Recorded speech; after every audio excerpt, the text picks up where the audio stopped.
Baik pemirsa, saya akan mulai perbincangan bagaimana sebenarnya untuk membuat Indonesia di laut kita jaya. Bagaimana untuk mewujudkan hal tersebut. Ada berbagai permasalahan, salah satunya adalah mafia ikan. Ini yang akan saya perbincangkan dengan 3 orang narasumber yang sudah hadir di sini. Namun sebelum saya mulai perbincangan, kita saksikan informasi pengantar berikut ini terlebih dahulu.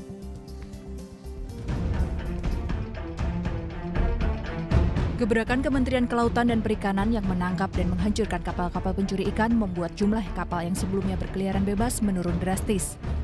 Kebijakan moratorium bagi kapal-kapal penangkap ikan asing juga membuat posisi Indonesia sebagai penghasil ikan dunia meningkat.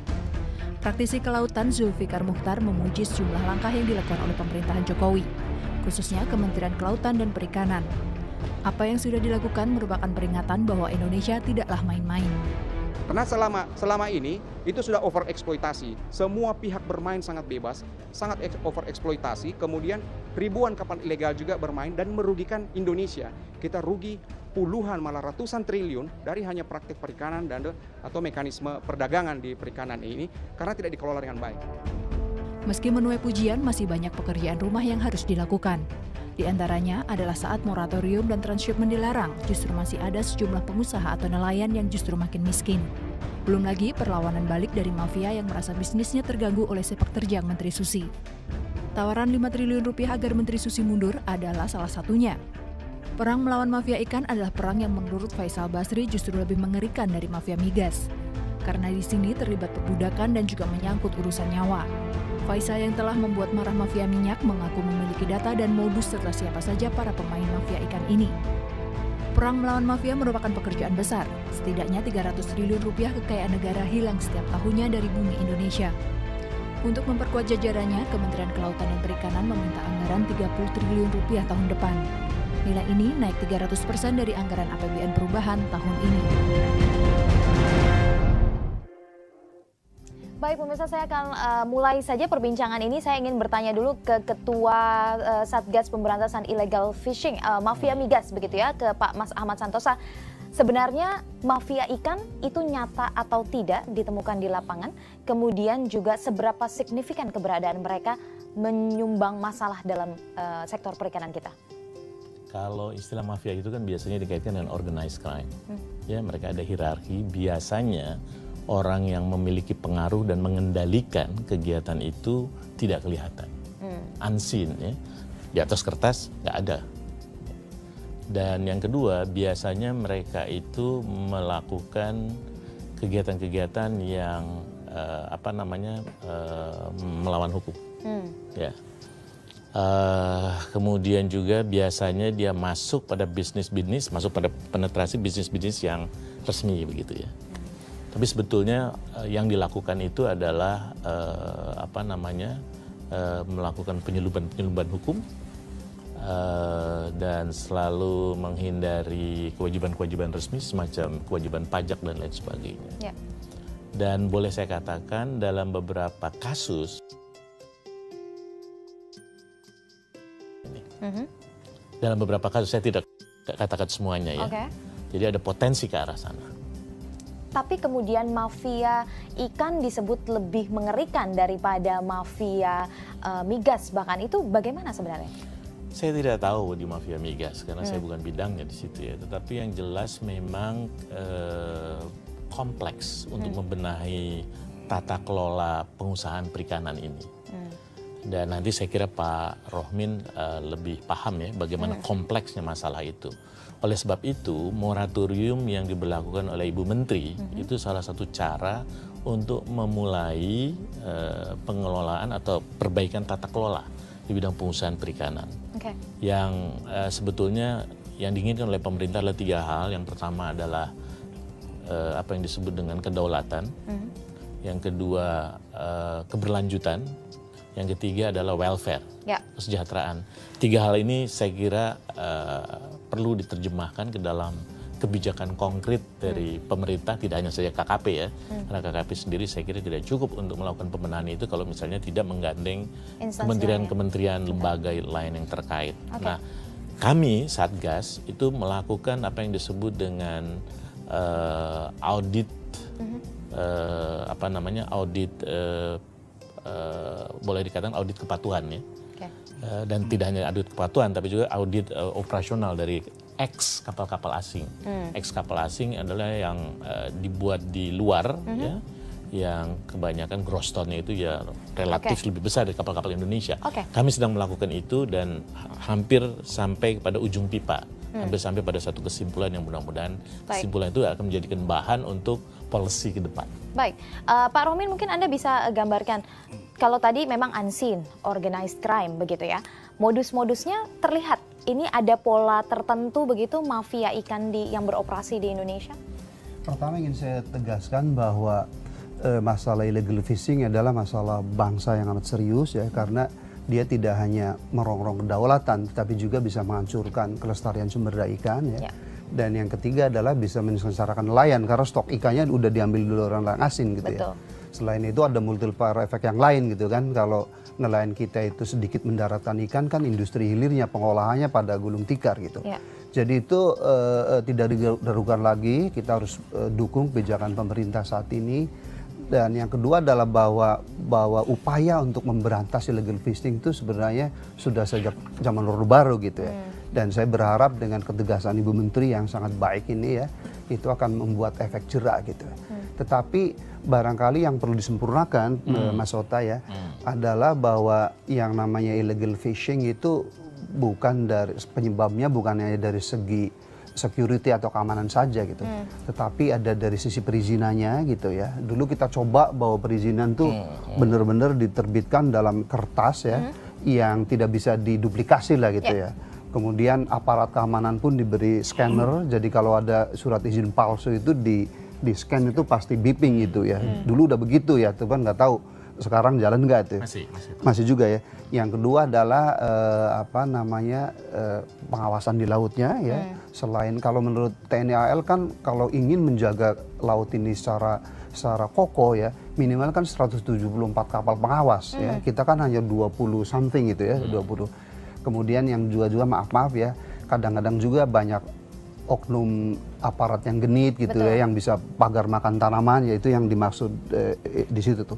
Yang ketiga adalah di peradilan. Nah, makanya dulu pengadilan perikanan tuh hanya dua kemungkinan tuh Mas Ota tuh. Kalau cepat dilepas berarti disogok gitu ya. Kalau nggak cepat dilepas ya nggak disogok, jadi lama sekali. 2 tahun 3 tahun baru diputus. Jadi dari Jaksa Agung menyerahkan ke Kementerian Kelautan Perikanan sudah dalam keadaan jompo atau reot gitu ya. Jadi harusnya kapal itu bisa untuk memperkuat armada perikanan kita, malah susah keluar uang gitu. Dan yang keempat sebenarnya kalau menurut saya 4 variabel illegal fishing itu karena simple ya, bahwa laut-laut yang selama ini dijarah oleh nelayan asing itu tidak dimanfaatkan oleh nelayan kita sendiri. Kenapa? Karena dari 650.000 kapal ikan yang Indonesia miliki ya, itu hanya 1% yang bobot matinya Mas Ota ya, 30 gross ton ke atas. Kalau yang 100 gross ton ke atas malah hanya 1.000 sekian gitu ya. Jadi menurut saya kalau illegal fishing itu sebagai suatu fungsi dan variabelnya 4 Mas Ota, itu boleh jadi 50% kontributor itu karena ekonomi kita gitu. Karena nelayan kita belum mampu mendayagunakan laut kita. Karena itu saya dulu kuliah 5 tahun di Kanada sama dengan Mas Ota tuh. Dulu waktu Kanada itu armada perikanannya itu belum tangguh, juragan Spanyol tuh nyuriin terus. Begitu armada kapal ikannya itu tangguh dalam arti mampu memanfaatkan laut Kanada, and then kapal Spanyol nggak masuk lagi perairan Kanada. Dan di seluruh dunia illegal fishing itu rampan ya, rampan itu apa bahasa kita? Itu parah gitu ya. Kalau nelayan negara itu ya nggak mampu gitu. Jadi menurut saya udah bagus nih dari Bu Menteri, Mas Ota udah bagus. Cuman yang tinggal one step itu harusnya jurus ekonominya. Yang ini berdayakan itu nelayan kita, jadikan nelayan kita menjadi tuan rumah di laut sendiri dengan kapal yang lebih besar. Nggak mampu atau tidak dimampukan itu ya? Sebetulnya kan dari pemerintahan sebelumnya bisa diberdayakan kan? Nah saya ingin coba tanyakan ke Pak Yugi. Pak Yugi, ada melihat potensi di sini sebenarnya yang bisa dikembangkan untuk memperkuat sektor perikanan kita. Tidakkah ini kemudian dilirik oleh para pengusaha? Begini, satu dari secara sejarah bangsa kita sampai sekarang dalam masalah permodalan itu juga di bawah 1% untuk perikanan dan kelautan. Jadi kalau bicara perikanan tangkap itu memang sedikit Pak Mas Ahmad dan Pak Rohmin untuk investasinya karena risiko tinggi. Tapi kalau budidaya cukup besar. Nah, kita bicara perikanan tangkap, peluangnya besar memang setelah ada shock terapi Penmen 56 ini, Pak ya. Tapi dari situ mesti diisi langsung, ini kan masalah main momen menurut kami, Pak. Dengan armada-armada yang kita bina di lapangan, supaya mengambil, karena kan stok sekarang lagi banyak. Di laut. Cuma kalau tidak diambil dalam waktu 7-8 bulan kan akan habis juga gitu. Nah, momen-momen ini kami serahkan polisnya ke pemerintah. Tapi harapan kita adalah apakah masalah permodalan, apakah masalah dia kerjasama dengan yang pengusaha nasional yang besar dan yang benar ya secara ini. Ya harapan kita ke Pak Ketua Satgas tidak terlalu lama lagi moratorium itu, Pak. Karena ini masalah momen, ada yang ada cicilan kapalnya, ada yang ketergantungan dengan pemasok, akhirnya appetite untuk bisnis di perikanan karena efek ke perikanan tangkap, walaupun potensi cuma kurang berselera, akhirnya nanti orang lari ke bisnis properti. Nah, jadi harapan kita secepatnya ya. Tambahannya dalam biologi perikanan, Vina gitu ya, itu ada yang namanya senescent. Kalau ikan sama dengan hutan itu, kalau delta tumbuhnya itu nggak dimanfaatkan, mati mubazir gitu ya. Jadi ada siklus yang harus dimanfaatkan, kayak misalnya udang di Arafura, Mas. Itu masanya 6 bulan saja itu. Kalau nggak dimanfaatkan dia mubazir gitu. Nah, karena itu dalam manajemen perikanan yang benar ada yang namanya azas optimality. Kita harus manfaatkan, tetapi tidak boleh melebihi yang namanya maximum sustainable yield atau batas-batas kelestarian. Itu satu. Yang kedua, fakta membuktikan bahwa dalam 10 tahun terakhir itu alokasi kredit perbankan umum ke sektor kelautan perikanan hanya 0,29% data BI terbaru gitu ya. Apalagi ke perikanan tangkap, Pak, itu lebih rendah lagi. Artinya kan memang anak muda kita, pengusaha kita Indonesia itu masih ragu untuk terjun di usaha perikanan tangkap. Menarik sebenarnya. Nah, jadi kalau polisinya itu terlalu serem gitu ya, bagus itu. Cuman harus ada balancing kan. Kan Mas Sultan ilmunya sama dengan saya, sustainable development yang nggak bisa hanya rem saja, hanya proteksi saja, tapi harus ada growth ya. Betul. Dan juga ada social equity. Oke, jadi kita bicara dua hal ya. Yang satu adalah bagaimana untuk mengatasi masalah seperti mafia ikan, kemudian juga illegal fishing. Tapi juga harus ada strategi dan policy lain untuk kemudian meningkatkan supaya growth-nya ini bagus secara ekonomi. Nah, kita akan bahas dua ini lagi lebih mendalam lagi setelah jeda berikut ini. Kita tahan dulu pemirsa, tetaplah bersama kami. Bincang Pagi akan segera kembali.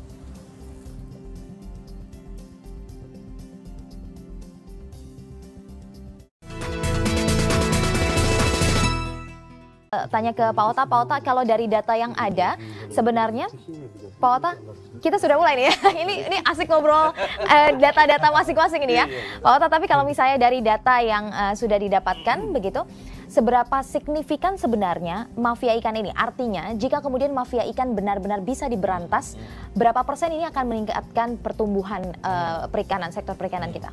Ini kan yang hasil analisis dan evaluasi kita terhadap 1.132 eks kapal asing, ya. Lalu kemudian menurut pengakuan pelaku itu satu izin itu bisa lebih dari satu kapal eks asing. Jadi kalau misalnya 3, saya ambil yang moderate saja lah. Berarti berapa itu? 3.300 eks kapal asing. Itu gross tonnya berapa? Kira-kira lah, misalnya average-nya 200 gross ton lah. Kan ada yang 400, ada yang di bawah 200. Misalnya 200 gross ton, itu 200 gross ton itu isinya berapa dalam palka, kita bisa hitung sekian. Kemudian mereka biasanya menghindari ketentuan kepabeanan, lalu tidak melaporkan secara benar ya apa yang mereka tangkap. Ya. Lalu kemudian apalagi mereka tidak membayar pajak dengan benar. Betul. Ada dugaannya ke arah sana. Nah, oleh sebab itu negara cukup signifikan dirugikan. Ya. Ibu Susi pernah menyebut angka yang paling moderate itu adalah 300 triliun per tahun. Per tahun. Saya tidak melakukan penelitian soal itu, tapi saya meng-quote apa yang dikatakan oleh Ibu Menteri. Nah, oleh sebab itu, kalau misalnya kita benahi tata kelola pengusahaan perikanan ini, maka tidak hanya saja memberikan manfaat bagi nelayan Indonesia, ya, tidak memberikan manfaat bagi keberlanjutan dari daya dukung ekosistem kelautan kita. Soal kedaulatan itu pride of our nation dan juga memberikan tambahan pemasukan bagi negara. Oke, tapi kalau kita bicara mafia ikan, pasti ada subjek, pelakunya siapa saja begitu. Sudahkah bisa dilacak siapa-siapa saja pemain besarnya? Dan kita belum juga sebut soal oknum yang bermain di dalam kementerian, berbagai kementerian. Ada. Artinya gini, sebetulnya itu di daerah timur misalnya. Di daerah timur itu sebetulnya dikuasai oleh pemilik ya. Pemilik itu tidak harus yang ada di dalam akte ya. Itu misalnya kurang lebih 10 pemain. 10 pemain, 10 orang, 10 pemain, 10 apa istilahnya mastermind, gitu ya. Dan itu yang di timur, ya kan? Belum lagi yang di barat, saya kira ya. Jadi sebetulnya identifiable, bisa diidentifikasi. Oke. Lalu Anda menyebut tadi permainan atau pelanggaran-pelanggaran atau abuse of power, gitu. Betul. Ya. Penyalahgunaan kewenangan dan tugas dari aparat-aparat kita. Betul, ya. Tetapi tidak hanya KKP loh yang melakukan governance yang tidak baik, tapi juga kementerian-kementerian lain. Seperti apa misalnya? Jadi misalnya kita harus membenahi pertama soal kepabeanan. KKP soal perizinan, lalu soal sertifikat yang terkait mengenai pemindah tanganan kepemilikan kapal, perhubungan laut. Dan soal pengawasan, ada Kementerian Kelautan Perikanan, ada TNI Angkatan Laut, kemudian ada polisian, karena pol air ya, penyidiknya 3 itu. Lalu penuntutnya adalah jaksa, sekarang ada pemain baru ya, Bakamla, yang diharapkan bisa bersinergi dengan ketiga penyidik dan pengawas yang sudah ada. Lalu kemudian ada hakim, ada pengadilan perikanan. Kesemuanya itu kalau mau jujur, itu belum menunjukkan kinerja sebagaimana yang diharapkan oleh kita. Tapi investigasi sudah berjalan, jadi mereka-mereka yang bermain tidak bisa bermain-main lagi sekarang seharusnya. Saya berharap, dan bukan hanya saja karena keberadaan Ibu Susi dan keberadaan kita, kesadaran sudah mulai ada sekarang. Tidak. Jadi the party is over sekarang gitu ya. Sekarang adalah harus lembaran baru, new page gitu ya, lembaran baru, sehingga kita bisa mendorong pengusahaan perikanan yang lebih bertanggung jawab dan lebih governance gitu ya, yang lebih memiliki tata kelola yang baik, dan semuanya bisa disorot oleh publik. Itu yang transparansi itu yang jelas kita harapkan. Tapi Pak Rohmin, kalau Anda tadi sebut mafia ikan bukan hanya sekarang, sudah dari zaman Orde Baru. Artinya ini bisa sepertinya lestari sekali praktek yang sungguh negatif ini untuk bangsa kita. Apakah karena masalah polisinya yang memang banyak loopholes atau celahnya, ataukah masalah pengawasan dan penegakan hukumnya yang bermasalah, atau di mana sebenarnya letak masalahnya? Kalau menurut saya sebagian besar karena mentalitas mortality ya, jadi man behind the gun-nya gitu.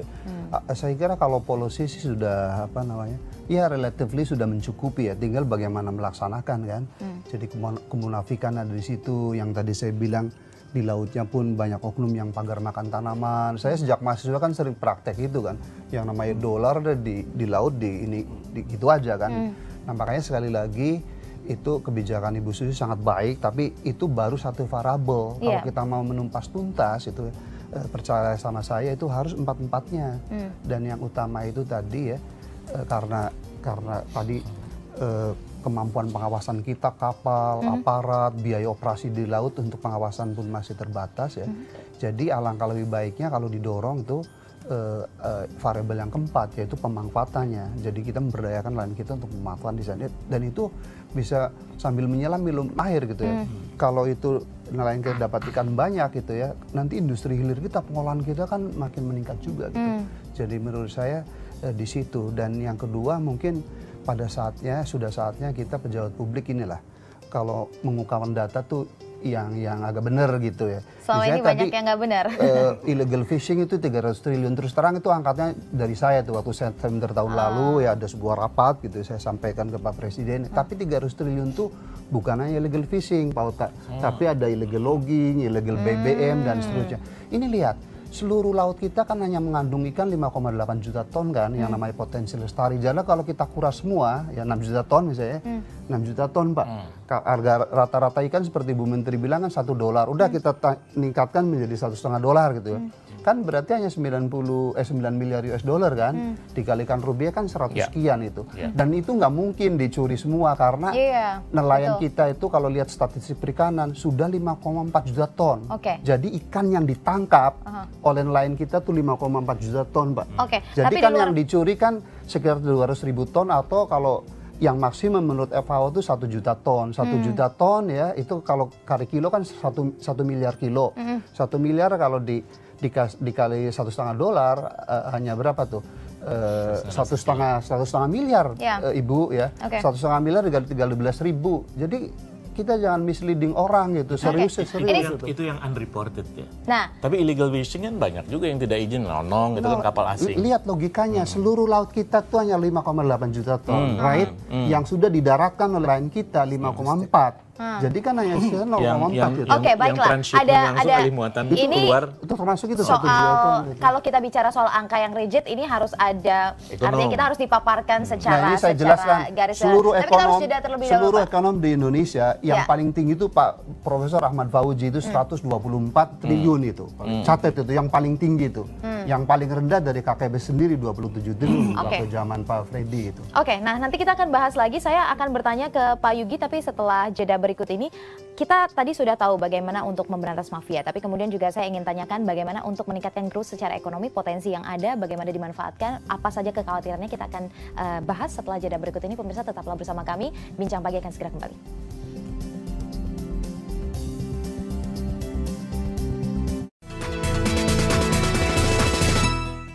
Begitu ya, ini sudah berjalan upaya penyelidikan dan juga penegakan hukum. Tapi harapannya adalah bagaimana kemudian industrinya bisa bergerak juga secara signifikan. Bisakah ini menunggu dulu penegakan hukum yang menciptakan kondisi yang baik, atau sebenarnya bisa berjalan dengan simultan perbaikan soal industri ini, Pak Yugi, menurut Anda? Kalau kita kan pengusaha ya, kita selalu lihat peluang. Seperti Pak Rohmin, Pak Ahmad bilang, kenapa dari zaman dulu sudah ada mafia, itu karena memang di situ mungkin ada peluang. Usaha jangan disalahkan dari sisi itunya, memang peluang ada, mungkin mereka masuk gitu. Tapi ada yang tidak baik, ada yang daftar, ada yang bayar pajak, itu harus dipisahkan. Tapi kalau kita sebagai pelaku usaha menunggu semua harus mengenai perikanan tangkap dievaluasi, kan ada prospek lain kan, processing, terus membuat nilai tambah produk perikanan, udang tersebut untuk direekspor atau untuk lokal. Nah itu harapan saya ke depan yang lebih efektif. Walaupun tetap ada kendalanya, kalau hasil-hasil ikan itu tidak bisa diambil, kan tidak bisa diproses juga di lapangan. Nah kita ada ide yang agak lebih ekstrim adalah kita bikin standarisasi untuk processing yang diterima seluruh dunia. Contoh, kenapa ada Starbucks di sini, kenapa ada Burger King, kenapa ada McDonald. Itu kan sudah diakui kan rasanya sama. Kita bikin standar pengolahan. Nah, kalau perlu ke depan karena nilai tenaga kerja kita murah, yang dari salmon dari Norway kita proses, kita reekspor lagi ke negara mana yang dimaui. Tasmanian salmon kita proses, kita kirim lagi ke luar. Jadi itu kita hitung dari pelaku usaha. Sekarang kan kita $4 miliar nih, kalau tidak salah 4,6 ya Pak Romin. Ya, sekarang kita bisa bikin sampai 10 kali lipat kalau umpamanya dalam 5 tahun ini gitu. Nah sebagai informasi Thailand saja udah 11 miliar dolar. Padahal potensi laut kita lebih besar lagi. Ada juga yang bilang memang sebagian ikan dari kita. Tapi itu tujuan kita untuk memotivasi supaya bangsa kita ini termotivasi untuk itu. Tapi pemain atau pelaku usahanya banyak Pak yang artinya tertarik di bidang ini? Sekarang itu ada 560 unit pengolahan ikan, which is menurut saya masih kecil Pak Ahmad. Jadi gimana caranya pemerintah memotivasi, kasih kemudahan, permodalan dan kepastian berusaha. Nah kalau yang perikanan tangkap another thing. Cuma kalau bisa sih ya tidak dalam waktu dekat ini lebih jelas arahnya. Anggaplah akhirnya cuma ada 200 yang benar, yaitu yang dibina Pak. Nggak semua saya rasa harus dihabiskan. Akhirnya kan kita bilang ingin jadi poros maritim dunia, ingin jadi pusat perikanan dunia, tapi tidak ada pelaku usahanya kan. Dilematis juga. Efeknya juga ke nelayan Pak. Tapi kalau yang nilai tambah, nelayan bisa jual harga pasar, kita processing jadi everybody happy. Oke, policy apa sebenarnya yang dinantikan, yang dibutuhkan sehingga para pelaku usaha ini semakin tertarik lagi untuk masuk ke sektor ini, baik ikan tangkap maupun pengolahan? Pelaku usaha itu selalu melihatkan modalnya berapa, peluang usahanya, resikonya. Nah, di OJK, sekarang kan OJK yang ngawasin Pak Romin, bukan Bank Indonesia lagi, Bank Indonesia kan cuma policy, itu kredit tertinggi memang di perikanan tangkap. Tapi memang untungnya lebih tinggi gitu. Makanya mungkin kalau ada peluang tidak ada yang ngawasi, akhirnya ya mental usilnya main lagi Pak, kalau bisa curi-curi. Tapi maksud saya ke depan tuh harus ditawarkan. Kalau saya sih bahasanya jemput bola. Kita ingin jadi pusat processing perikanan dunia. Contoh sekarang kan kelapa sawit kita nomor 1. Panggil 10 pengusaha dari bank-bank yang bagus, cicilannya baik, tawarin. Ingin jadi pelaku usaha perikanan nggak? Kemarin kan kita kerjasama sama OJK, sama Ibu Susi, yang program jaring itu Pak, di Takalar, Pak Yusuf Kala. Nah itu sebenarnya sudah ada 43 triliun, walaupun masih kecil, untuk pelaku usaha baru. Nah di situ ya kurang-kurang lebih dia telat mungkin masuk dalam perhatian khusus, harus dibina. Belum tentu itu juga sukses. Jadi dengan orang-orang itu memang mesti dibina, mungkin dari 10 akhirnya yang sukses 2 atau 3. Baik, itu yang dibutuhkan Pak Romin sebenarnya bisa dijawab secara cepat begitu policy-policy yang dibutuhkan? Secara konkret gini, ini Satgas yang diketuai Mas Ahmad Santosa kan udah sangat baik ya.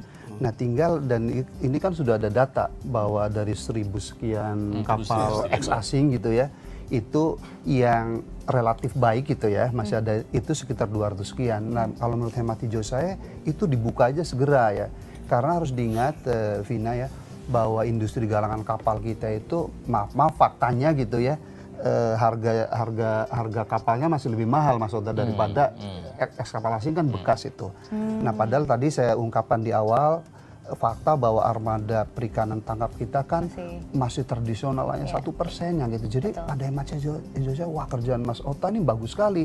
Kalau yang sudah clear itu tadi segera dilepas, dan itu juga ada efek keteladanan. Inilah pengusaha yang benar, yang menggunakan ex asing ya. Tinggal kalau misalnya ada kesalahan, misalnya soal proporsi tenaga kerjanya yang harusnya ABK Indonesia itu 75%, fakta di kapal di situ masih 50%, itu aja yang harus diperbaiki, ditegakkan gitu. Ini logika yang digunakan Prof. Rohmin itu kan dari 1132 lalu kemudian 912 ya, itu yang memang terindikasi melakukan pelanggaran.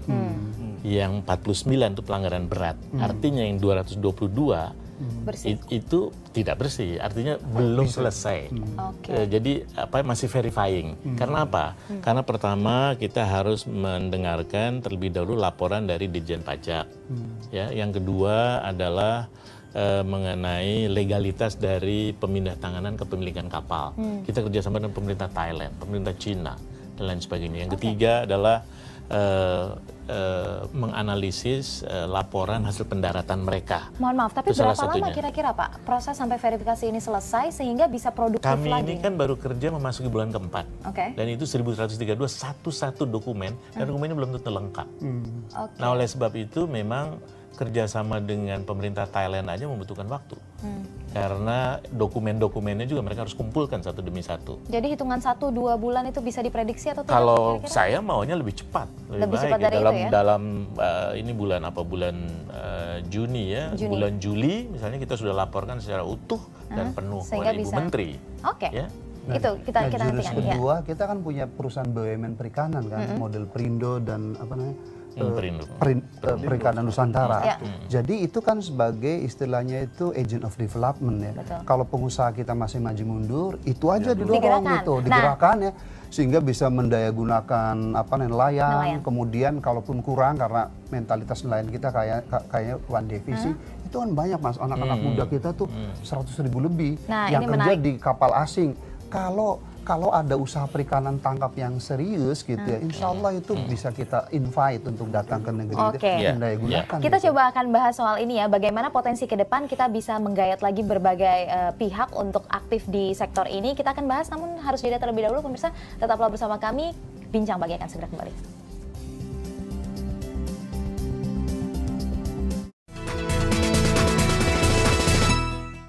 Policy bisa menggerakkan BUMN. Bagaimana ini secara detailnya, realisasinya seperti apa? Iya, kan terutama Perindo kan dia dapat suntikan dana tambahan 300 miliar itu kan suatu yang signifikan gitu. Dan tadi dari Satgas sudah sangat baik kerjanya ya.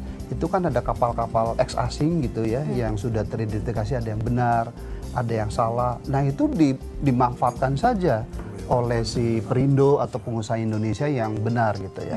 Maka itu akan mempercepat memanfaatkan sumber daya ikan yang idle karena alhamdulillah udah bagus kan nelayan asingnya kan udah berkurang. Tapi sekali lagi harus dimanfaatkan dalam perikanan kalau itu nggak dimanfaatkan mati sinis, namanya mati mubazir, sama aja dengan pohon gitu loh Mbak.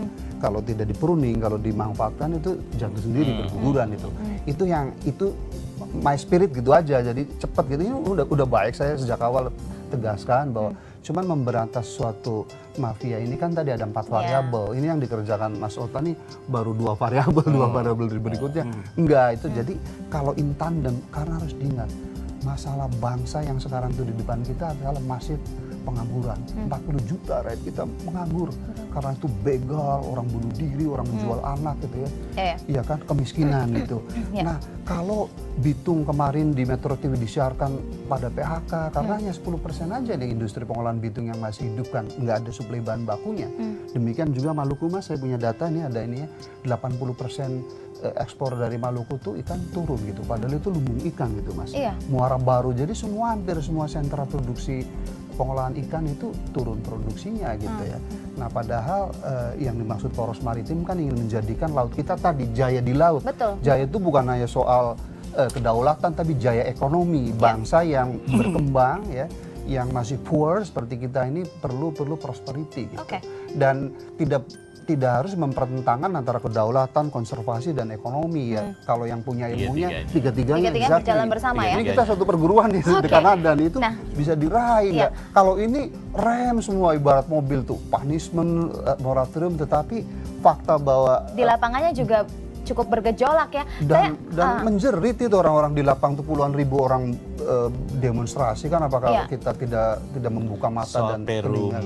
Perum apa tadi? Perindo, perusahaan Perindo itu kami sudah kerjasama dan akan diambil pilot projectnya adalah Wanam di Papua. Pak Yogi mungkin bisa diceritakan di lapangan itu kendalanya seperti apa? Bagaimana situasi yang real yang sebenarnya yang dihadapi oleh para pengusaha begitu? Untuk perikanan tangkap, budidaya atau perikanan tangkap? Berbagai. Kalau kita identifikasi secara general. Kalau harapan kami setelah saya cek dari Dobo, dari Sumatera, terus dari Bali, dari harapan itu yang transshipment untuk lokal itu mereka menunjuk juknisnya, tunjuk teknisnya Pak. Karena sekarang kan yang pasti kalau yang dapat ikan itu di laut langsung kirim ke luar negeri itu yang tidak baik.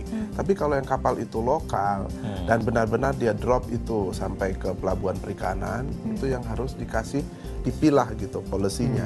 Karena mereka tuh apalagi tuna kan mengejar freshness-nya kan. Kalau dalam 3 hari itu turun dari itu nilainya akan turun. Nah, memang kendalanya memang saya akui juga Pak, kita dukung program itu pengawasnya. Takutnya juga yang kita taruh orang pabean, orang KKP bisa juga dibeli gitu. Nah, gimana caranya kan saya dengar mau pasang CCTV, mau lihat pakai face. Semangat itu yang harus disupport. Kalau tidak, memang ada beberapa yang sudah di PHK, ada beberapa nelayan yang biar tidak demo disuruh pulang. Tapi dengan kalau transshipment lokal ini disetujui, ya, yang benar ya, semuanya syarat-syarat yang benar, segala macam benar, saya rasa akan terangkat lagi semangatnya untuk menjalankan perikanan tangkap ini. Soal transshipment ya, ini lokal ya Pak ya? Lokal ya, yang kapal Indonesia ya. Betul. Itu memang kenapa Ibu Menteri tidak segera ya mengeluarkan polisi membiarkan, karena memang ada data. Walaupun itu kapal Indonesia ex asing gitu ya, itu memang mendukung atau mendorong adanya ekspor langsung tanpa didaratkan. Ada data itu. Oleh sebab itu bukan hanya traumatik, tapi ini adalah azas kehati-hatian. Tetapi pembicaraan asosiasi dengan Ibu dan Eselon 1 itu sedang dilakukan saat ini. Mudah-mudahan itu segera akan bisa dilakukan. Jadi ini semua ditahan dulu begitu ya Pak untuk sebagai satu bentuk kehati-hatian. Tapi kemudian sudah ada rekomendasi supaya ini penegakan hukum lancar, tapi ini juga growth-nya bisa naik juga. Sudah ada rekomendasi-rekomendasi. Oleh sebab itu Ibu selalu melakukan pertemuan, Ibu Menteri ya, selalu melakukan pertemuan dengan asosiasi pengusaha Pak. Mungkin Bapak juga bisa langsung nanti berbicara dengan Ibu dengan para eselon 1. Oke. Saran saya konkret mengenai shipment kan ada 4 jenis. Pertama adalah nelayan kita menangkap di laut kita, lalu menjual di tengah laut kepada pembeli asing, lalu dibawa keluar. Itu yang harus dihajar. Tapi yang tipe kedua kayak model Payugi, ada orang lain punya kapal penangkap 20 untuk menghemat bahan bakar, itu ada kapal pengangkutnya, itu pun dilarang itu, harusnya itu harus tumbuh kembangkan. Yang ketiga adalah seperti ada teman saya Pak Adi Surya punya kapal pengangkut, karena konsumen pasar ikan kan di Jawa, kalau produksinya kan di Maluku sana Mas. Jadi Pak Adi Surya itu punya kapal pengangkut tuh untuk mengangkut saja, dan itu pun dilarang. Dan yang terakhir yang menurut saya itu sangat menyedihkan tuh, kapal yang untuk ekspor kerapu itu, kerapu kan yang paling mahal dalam badan hidup itu, makanya Asbisindo, Pawayan Suja itu kan udah mati suri, dia nangis, sudah segala macam, itu pun dilarang gitu. Harusnya kan itu memang ada bilang, wah kapal itu suka nyelundupkan narkoba, ya narkobanya saja yang dihajar, jangan sampai kita malah mematikan mau nanti menangkap tikus di Lumbung Padi karena kita nggak tahu caranya menangkap tikus, lalu dibakar semua. Itu yang sedang terjadi itu yang sangat menyedihkan buat saya. Semoga pembicaraan kita pagi ini juga menjadi masukan bagi berbagai pihak, terutama Kementerian KKP mungkin melalui Pak Mas Ahmad, walaupun tidak bisa merepresentasikan langsung ya. Sayangnya KKP tidak diundang ya. Tidak bisa hadir begitu ya. Nah, semoga saja ini menjadi masukan yang positif, yang konstruktif, artinya supaya kebijakan ini dipilah-pilah, tidak semua dipukul rata begitu ya, dan supaya juga nanti perekonomian dan sektor ini begitu appealing lagi, menarik bagi berbagai pihak pelaku usaha, terutama sesuai dengan cita-cita bersama Indonesia sebagai poros maritim dunia. Di laut kita jaya ya Pak. Bukan negara miskin seperti sekarang gitu. Pak Romin harus membantu kita. Oke. Semua pihak akan membantu ya. Pernah jangan dikritik 100%, Pak.